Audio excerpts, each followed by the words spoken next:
ay rated SPG, striktong patnubay at gabay ng magulang.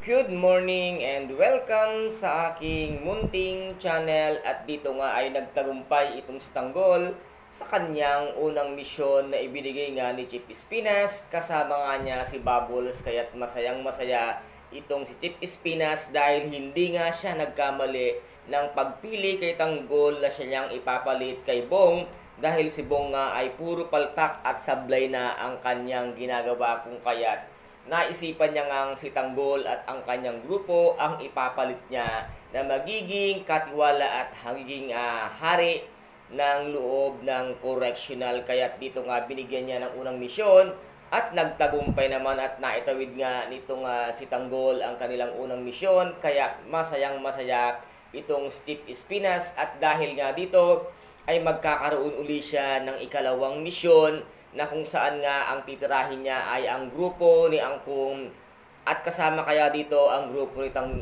tatay ni Tanggol na si Ramon. At ito namang si Ramon ay pumunta na nga dito kila Angkong upang maningil sa napakalaking halaga na bayad nga ng gamot, na kung saan nga ang perang iyon ay yun ninakaw nila Tanggol upang maibigay sana noon kay Mokang para nga maoperahan ang tatay ni Mokang na si Manga Nursing, dahil matindi nga ang kanyang sakit noon at ang kanyang pagpapanggap kasi na bilang na aksidente, dahil sila nga yung bundol car ang kanilang ginagawa nung panahon nang sila ay mahirap pa. Kaya't nga naisipan nitong si Tanggol na magnakaw at mang-hold up, at nagkataon naman na sila Angkong nga ang kanyang natira at pinasok nila ang kanyang bahay. Kaya't ngayon nga ay ipapakita na kay Tanggol ang mga litrato at itsura ng mga taong kanyang kikitilin ang buhay.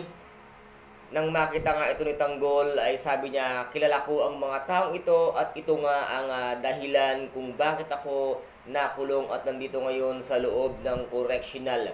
Ano kaya ang gagawin dito ni Tanggol? Mas pag-iigihan niya kaya ang kanyang ikalawang misyon, dahil nga ang sabi ni Tanggol ay hindi siya pumapatay ng mga taong walang kasalanan sa kanya, at napilitan lamang siyang kitilin ang buhay ni Congressman Sibilya. Pero itong ikalawang misyon na kanyang gagawin ay napakalaki nga ng atraso sa kanya dahil sa mga taong ito, kaya siya ngayon nakakulong sa loob ng correctional.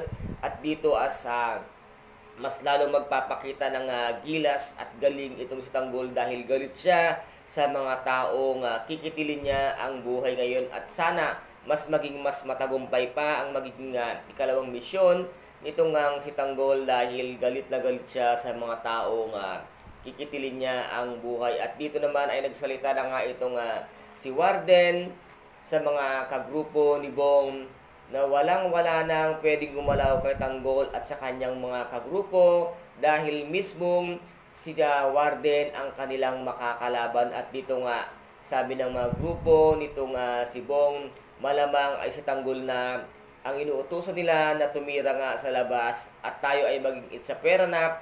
At malamang pag nalaman nga ito ni Bong ay manggagaliiti iyon sa galit. Malamang yan, magagalit si Bong, pero sablay naman ang kanyang lahat ng mga misyon.